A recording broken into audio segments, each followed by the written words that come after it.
ವಿದ್ಯಾರ್ಥಿಗಳ ಗಣಿತ ಮಾಡ್ರಿ, ಟೈಮ್ ಕೊಟ್ಟದ. ಇದು ಸಂಕಲ ಲೆಕ್ಕದ, ವಿಚಾರ ಮಾಡೋದಿರ್ತದ. ನೋಡಿ ಮಾಡೋದಾದಿಂದ ಹೇಳ್ರಿ, ನಾ ತಿಳಿಸ್ತೇನೆ. ಈಗ ನೀವು ಲಕ್ಷ್ಯ ಕೊಟ್ಟು ನೋಡ್ರಿ. ಈಗ ವಿಡಿಯೋ ಆನ್ ಮಾಡ್ರಿ. ಎಲ್ಲರೂ ಬೋರ್ಡ್ ಕಡೆ ನೋಡ್ರಿ. ಇವು ದೊಡ್ಡ ದೊಡ್ಡ ಭಾಗಾಕಾರ ಇರ್ತಾವ, ಗುಣಾಕಾರ ಇರ್ತಾವ.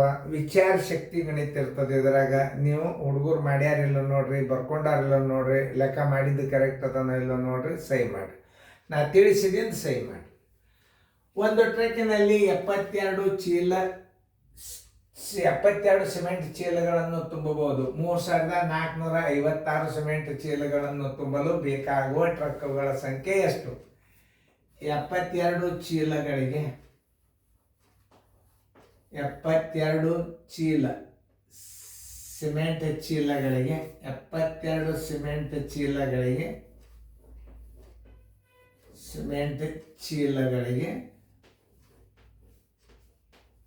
ಚೀಲಗಳಿಗೆ ಏನು ಒಂದು ಟ್ರಕ್ ಎಷ್ಟು?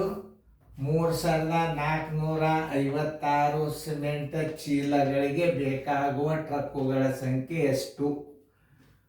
3456 ಗುಂಡ್ಲೆ 1 ಸರ್ವತ್ ಬಾಗಿಲೆ 72.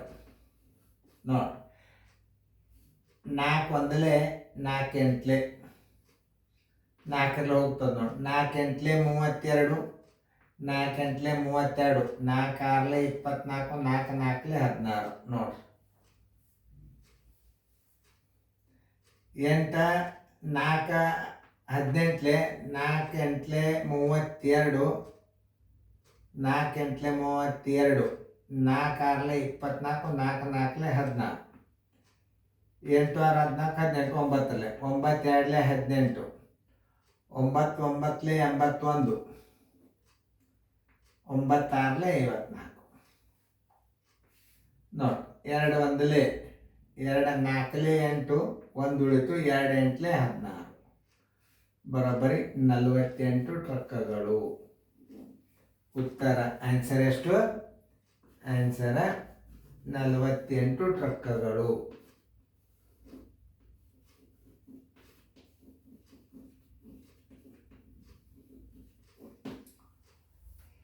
ನಿಮ್ದು ಉತ್ತರ ಕರೆಕ್ಟ್ ಇತ್ತಂದ್ರೆ ರೈಟ್ ಹಾಕೊಡ್ರಿ. ನೋಡಿ, ನಾವೊಂದು ಚೆಕ್ ಮಾಡಲೆ. ಓಕೆ, 48 ಟ್ರಕ್ಗಳು ಬಂದ್ರೆ ಕರೆಕ್ಟ್. ಇಲ್ಲಿ ವಿಚಾರ ಮಾಡತಕ್ಕಂಥ ಗಣಿತದ ನೀವು ಲಕ್ಷ್ಯ ಕೊಟ್ಟು ನೋಡಿ. ಒಂದು ಚುನಾವಣೆಯಲ್ಲಿ 4 ಅಭ್ಯರ್ಥಿಗಳು ಅನುಕ್ರಮವಾಗಿ 31,347, ಎರಡನೇಯವನು 22,347, ಮೂರನೇಯವನು 3,841, ನಾಲ್ಕನೇಯವನು 7,347 ಮತಗಳನ್ನು ಪಡೆದಿದ್ದಾರೆ. ಅವುಗಳ ಪೈಕಿ 840 ಮತಗಳು ಕೆಟ್ಟು ಹೋಗಿವೆ.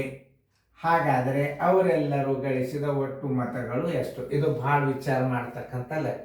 ಅವ್ರು ಇರೋರು 4 ಮಂದಿ, ಅವ್ರೊಳಗೆ ಹಾಕಿದ್ದು ಮತಗಳು ಕೆಟ್ಟದ್ದನ್ನು ಸಹಿತ ಇದ್ರಾಗ ನಾವು ಕೂಡಿಸ್ಬೇಕು. ಅಂದರೆ ಒಟ್ಟು ಮತಗಳು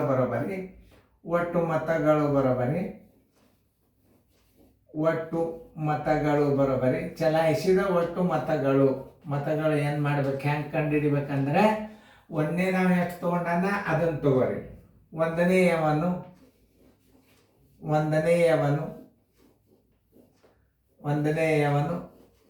ಪಡೆದ ಮತಗಳು ಒಂದನೆಯವನು ಪಡೆದ ಮತಗಳು ಬರೋಬ್ಬರಿ ಎಷ್ಟು? 31,347. ಎರಡನೇಯವನು ಪಡೆದ ಮತಗಳು, ಒಟ್ಟು ಮತಗಳು ಎಷ್ಟು? ಎರಡನೇದೊಂದು 32, ಇದು 22,347, 22,347. ಆಮೇಲೆ ಮೂರನೇಯವನು ಪಡೆದ ಮತಗಳು ಬರೋಬ್ಬರಿ 38,41. ಇನ್ನು ನಾಲ್ಕನೆಯವನು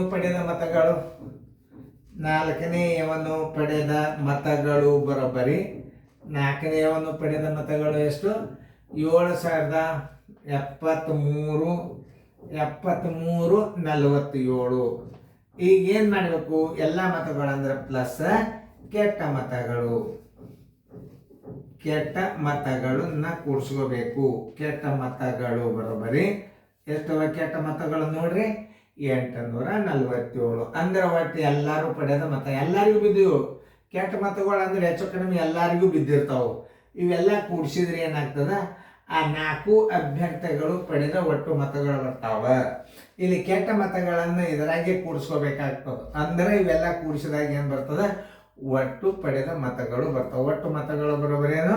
1ನೇಯವನು ಪಡೆದ ಮತ, 2ನೇಯವನು ಪಡೆದ ಮತ, 3ನೇಯವನು ಪಡೆದ ಮತಗಳು, 4ನೇಯವನು ಪಡೆದ ಮತಗಳು, ಕೆಟ್ಟ ಮತಗಳು ಕೂಡಿಸಿದ್ರೆ 7 7 14, 7 3 21, 7 4 28, 1 29, 2 4 1 4 4 4 3 4 4 4 5 20 22,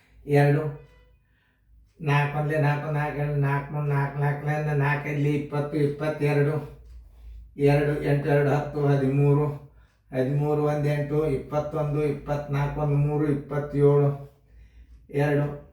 13 14 14 1 15 15 1 ಉಳಿತು. 1 1 2 1 3 1 3 6. ಈಗ ನೋಡುತ್ತಾನೆ ಒಟ್ಟು ಮತಗಳು 65 729 ಬಂದಿತ್ತಂದ್ರೆ ರೈಟ್ ಹಾಕೋರಿ. ಎಷ್ಟು? 67 65 729 ರೈಟ್ ಹಾಕೋರಿ. ಆದ್ದರಿಂದ ಆನ್ಸರ್ ಒಟ್ಟು ಮತಗಳು ಚಲಿಸಿದ ಒಟ್ಟು ಮತಗಳು ಬರೋಬರಿ, ಒಟ್ಟು ಮತಗಳು ಬರೋಬರಿ, ಒಟ್ಟು ಮತಗಳು ಬರೋಬರಿ 66 5 7 2 9 ಕರೆಕ್ಟ್. ನೋಡಿ, ಒಟ್ಟು ಪಡೆದ ಮತಗಳನ್ನು ನಾವು ಹೆಂಗೆ ತಗೋಬೇಕು? ಸರಿಯಾಗಿ ಅರ್ಥ ಮಾಡ್ಕೋಬೇಕು. ಅವು ಪ್ರತಿಯೊಬ್ಬರು ಗಳಿಸಿದ ಮತಗಳು ಪ್ಲಸ್ ಕೆಟ್ಟ ಮತಗಳನ್ನು ಕೂಡಿಸಿದ್ರೆ ಅವರು ಪಡೆದ ಒಟ್ಟು ಮತಗಳು. ಅಲ್ಲಿ ಒಟ್ಟು ಮತಗಳಂದ್ರೆ ಆ ಊರಾಗಿದ್ದದು ಒಟ್ಟು ಮತಗಳಲ್ಲ, ಒಟ್ಟು ಅವರು ಪಡೆದ ಒಟ್ಟು ಮತಗಳು. ಅವರು ಪಡೆದ ಒಟ್ಟು ಮತಗಳು ಅಂದ್ರೇನು? ಅವರಿಗೆ ಚಲೋ ಬಿದ್ದದ ಮತಗಳು ಇವು. ಅವೆಲ್ಲರಿಗೂ ನಡ್ಬರ್ಕ ಕೆಟ್ಟ ಮತಗಳನ್ನ ಅವನು ಬೇಕು ಇವನು ಬೇಕಂತ 2 ಸಲ ಗುದ್ದಿರ್ತಾರಲ್ಲ, ಅವಕ್ಕೆ ಕೆಟ್ಟ ಮತಗಳು ಅಂತಾರ. 847 ಅವರು ಪಡೆದ ಮತಗಳದೊಳಗೆ ಕೆಟ್ಟ ಮತಗಳನ್ನು ಕೂಡಿಸಿದ್ರೆ ಅಲ್ಲಿ ಚಲಾವಣೆಯಾದ ಒಟ್ಟು ಮತಗಳು ಎಷ್ಟು? 65,729. ಉತ್ತರ ಬರೋಬ್ಬರಿ ಆಯಿತು. ಚೆನ್ನಾಗಿ ಉತ್ತರ ಬಂದಿದ್ದ, ಕರೆಕ್ಟ್ ಹಾಕೋರಿ. ಇಂಥ ವ್ಯವಹಾರಿಕ ಲೆಕ್ಕಗಳು ಏನು ಮುಂದೆ ಬರ್ತಾವ. ಯಾಕಂದ್ರೆ ನೀವು ದೊಡ್ಡ ದೊಡ್ಡ ಭಾಗಾಕಾರ ಲೆಕ್ಕ ಕಲ್ತೀರಿ ಅಂದ್ರೆ ಇನ್ನು ವ್ಯವಹಾರಿಕ ಲೆಕ್ಕಗಳಂತೂ ಸಹಜ ಬರ್ತಾವ. ಇನ್ನು ಮುಂದೆ ಹೆಂಗೆ ತಿಳಿಸ್ತಾರೆ ಸರ್ ಅನ್ನೋದು ನೋಡಿಕೊಂಡು ವಿಚಾರ ಮಾಡಿ ಮುಂದಿನ ಲೆಕ್ಕಗಳನ್ನು ನೀವು ಮಾಡಬೇಕು.